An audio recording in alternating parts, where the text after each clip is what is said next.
गुरुजी, शिव और सती के कैलाश पर गमन की क्या कथा है? महेश नारद ब्रह्म से पूछते हैं। हे पितामह ब्रह्मा जी, शिवजी के विवाह के बाद सभी पधारे देवी देवताओं और ऋषि मुनियों सहित श्रीहरि और आपको विदा करने के बाद क्या हुआ? हे महर्षि नारद, सभी उपस्थित देवताओं को विवाहोपरांत भगवान शिव और देवी सती ने प्रसन्नता पूर्वक विदा कर दिया। इसके बाद देवी सती ने सभी शिवगणों को भी कुछ समय के लिए कैलाश पर्वत से जाने की आज्ञा प्रदान की। सभी शिवगणों ने महादेव जी को प्रणाम कर उनकी स्तुति की और इसके बाद उन्होंने भगवान शंकर से वहां से जाने की आज्ञा मांगी। आज्ञा देते हुए महादेव जी ने कहा, जाएं, परंतु मेरे स्मरण करने पर आप सभी तुरंत मेरे समक्ष उपस्थित हो जाएं। तब नंदी समेत सभी गण वहां भगवान शिव और देवी सती को अकेला छोड़कर कुछ समय के लिए कैलाश पर्वत से चले गए। अब कैलाश पर्वत पर भगवान शिव सती के साथ अकेले थे। देवी सती भगवान शिव को पति रूप में प्राप्त कर बहुत प्रसन्न थीं। अत्यधिक कठिन तप के बाद ही उन्हें भगवान शिव का सानिध्य मिल पाया था। यह सोचकर वह बहुत रोमांचित थीं। उधर देवी सती के अनुपम सौंदर्य को देखकर शिवजी भी मोहित हो चुके थे। वे भी देवी सती का साथ पाकर अपने को धन्य समझ रहे थे। एकांत पाकर शिवजी अपनी पत्नी सती के साथ कैलाश पर्वत के शिखर पर रमण करने लगे। ब्रह्मा जी ने आगे नारद को बताया, नारद, एक दिन की बात है। देवी सती भगवान शिव को प्रेम पूर्वक प्रणाम करके दोनों हाथ जोड़कर खड़ी हो गईं। उन्हें चुपचाप खड़ा देखकर भगवान शिव समझ गए कि देवी सती के मन में कुछ बात अवश्य है जिसे वह कहना चाह रही हैं। तब उन्होंने मुस्कुराकर देवी सती से पूछा कि हे प्राणवत्सला, कहिए आप क्या कहना चाहती हैं? हे भगवान, वर्षा ऋतु आ गई है। चारों ओर का वातावरण सुंदर और मनोहरी हो गया है। हे देवाधिदेव, मैं चाहती हूँ कि कुछ समय हम कैलाश पर्वत से दूर पृथ्वी पर या हिमालय पर्वत पर जाकर रहें। वर्षा काल के लिए हम किसी योग्य स्थान पर चले जाएं और कुछ समय वहीं निवास करें। देवी सती की यह प्रार्थना सुनकर भगवान शिव हंसने लगे और उन्होंने अपनी पत्नी सती से कहा, प्रिय, जहां पर मैं निवास करता हूं वहां पर मेरी इच्छा के विरुद्ध कोई भी आ जा नहीं सकता है। मेघ भी मेरी आज्ञा के बिना कैलाश पर्वत की ओर कभी नहीं आएंगे। वर्षा काल में भी मेघ सिर्फ नीचे की ओर ही घूमकर चले जाएंगे। हे प्रिय, तुम्हारी इच्छा के विरुद्ध कोई भी तुम्हें परेशान नहीं कर सकता। फिर भी अगर आप चाहती हैं तो हम हिमालय पर्वत पर चलते हैं। इसके बाद भगवान शिव अपनी पत्नी सती के साथ हिमालय पर चले गए। कुछ समय वहां विहार करने के बाद वे अपने निवास पर लौट आए। ब्रह्म आगे नारद से कहते हैं, हे महर्षि नारद, भगवान शिव और सती के हिमालय से वापस आने के पश्चात वे कैलाश पर्वत पर निवास करने लगे।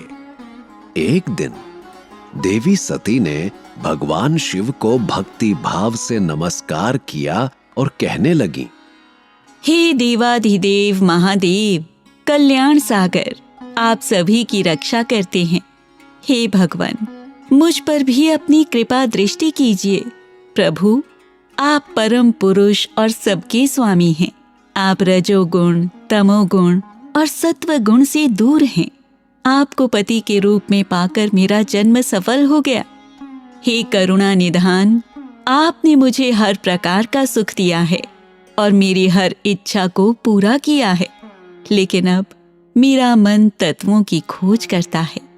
मैं उस परम तत्व का ज्ञान प्राप्त करना चाहती हूँ जो सभी को सुख प्रदान करने वाला है और जिसे पाकर जीव संसार के दुखों और मोह माया से मुक्त हो जाता है और उसका उद्धार हो जाता है।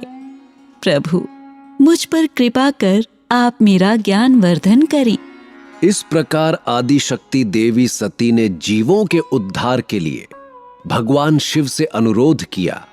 भगवान शिव ने कहा, हे दक्ष नंदिनी, मैं तुम्हें उस अमृतमयी कथा को सुनाता हूं जिसे सुनकर मनुष्य संसार के बंधनों से मुक्त हो जाता है। यही वह परम तत्व विज्ञान है जिसके उदय होने से मेरा ब्रह्म स्वरूप है। ज्ञान प्राप्त करने पर उस विज्ञानी पुरुष की बुद्धि शुद्ध हो जाती है। उस विज्ञान की माता मेरी भक्ति है। यह भोग और मोक्ष रूप को प्रदान करती है। भक्ति और ज्ञान सदा सुख प्रदान करता है। भक्ति के बिना ज्ञान और ज्ञान के बिना भक्ति की प्राप्ति नहीं होती। हे देवी, मैं सदा अपने भक्तों के अधीन हूं। गुरुजी, शिव के अनुसार भक्ति कितने प्रकार की होती है? किंतन, स्मरण, अर्चन, वंदन, सेवन और दास्य क्या है? भक्ति दो प्रकार की होती है महेश, सगुण और निर्गुण। शास्त्रों से प्रेरित और हृदय के सहज प्रेम से प्रेरित भक्ति श्रेष्ठ होती है, परंतु किसी वस्तु की कामना स्वरूप की गई भक्ति का महत्व नहीं होता। शिव के अनुसार मुनियों ने सगुण और निर्गुण नामक दोनों भक्तियों के 9 भेद बताए हैं। श्रवण, कीर्तन, स्मरण, सेवन, दास्य, अर्चन, वंदन, सख्य और आत्मसमर्पण ही भक्ति के अंग माने जाते हैं। जो एक स्थान पर स्थिरता पूर्वक बैठकर तन मन को एक करके शिव की कथा और कीर्तन को प्रतिदिन सुनता है, उसे श्रवण कहा जाता है। जो अपने हृदय में शिव के दिव्य जन्म कर्मों का चिंतन करता है और उसका अपनी वाणी से उच्चारण करता है, उसे भजन रूप में गाना ही कीर्तन कहा जाता है। शिव स्वरूप को अपने आसपास हर वस्तु में ढूंढकर उन्हें सर्वत्र व्यापक मानना और हमेशा उनका चिंतन करना ही स्मरण कहलाता है। सूर्य निकलने से लेकर सूर्यास्त तक हृदय और इंद्रियों से लगातार शिव की सेवा करना ही सेवन कहा जाता है। स्वयं को प्रभु का किंकर समझकर अपने हृदयामृत के भोग से भगवान का स्मरण दास्य कहा जाता है। अपने धन और वैभव के अनुसार 16 उपचारों के द्वारा मनुष्य द्वारा की गई मेरी पूजा अर्चन कहलाती है।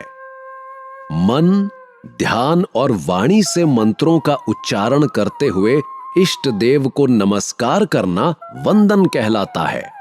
ईश्वर द्वारा किए गए निर्णय को अपना हित समझकर उसे सदैव मंगल मानना ही सख्य है। मनुष्य के पास जो भी वस्तु है वह भगवान की प्रसन्नता के लिए उनके चरणों में अर्पण कर उन्हें समर्पित कर देना ही आत्मसमर्पण कहलाता है। भक्ति के ये 9 अंग भोग और मोक्ष प्रदान करने वाले हैं। ये सभी ज्ञान के साधन शिव को अत्यंत प्रिय हैं। वे इस अध्याय में सती से कहते हैं, मेरी सांगोपांग भक्ति ज्ञान और वैराग्य को जन्म देती है। इससे सभी अभीष्ट फलों की प्राप्ति होती है। मुझे मेरे भक्त बहुत प्यारे हैं। तीनों लोकों और चारों युगों में भक्ति के समान दूसरा कोई भी सुखदायक मार्ग नहीं है। कलयुग में जब ज्ञान और वैराग्य का ह्रास हो जाएगा, तब भी भक्ति ही शुभ फल प्रदान करने वाली होगी। मैं सदा ही अपने भक्तों के वश में रहता हूं। मैं अपने भक्तों की विपरीत परिस्थिति में सदैव सहायता करता हूं और उनके सभी कष्टों को दूर करता हूं। मैं अपने भक्तों का रक्षक हूं। ब्रह्म नारद से कहते हैं, नारद, देवी सती को भक्त और भक्ति का महत्व सुनकर बहुत प्रसन्नता हुई। उन्होंने भगवान शिव को प्रणाम किया और उनसे शास्त्रों के विषय में पूछा। वो यह जानना चाहती थी कि सभी जीवों का उद्धार करने वाला, उन्हें सुख प्रदान करने वाला, सभी साधनों का प्रतिपादक शास्त्र कौन सा है। वो ऐसे शास्त्र का महात्म्य सुनना चाहती थीं। सती का प्रश्न सुनकर शिवजी ने प्रसन्नता पूर्वक सब शास्त्रों के विषय में देवी सती को बताया। महेश्वर ने 5 अंगों सहित तंत्र शास्त्र, यंत्र शास्त्र तथा सभी देवेश्वरों की महिमा का वर्णन किया। उन्होंने इतिहास की कथा भी सुनाई, पुत्र और स्त्री के धर्म की महिमा भी बताई। मनुष्यों को सुख प्रदान करने वाले वैद्यक शास्त्र तथा ज्योतिष शास्त्र का भी वर्णन किया। भगवान शिव ने भक्तों का महात्म्य और राजधर्म भी बताया। इसी प्रकार भगवान शिव ने सती को उनके पूछे सभी प्रश्नों का उत्तर देते हुए सारी कथाएं सुनाई।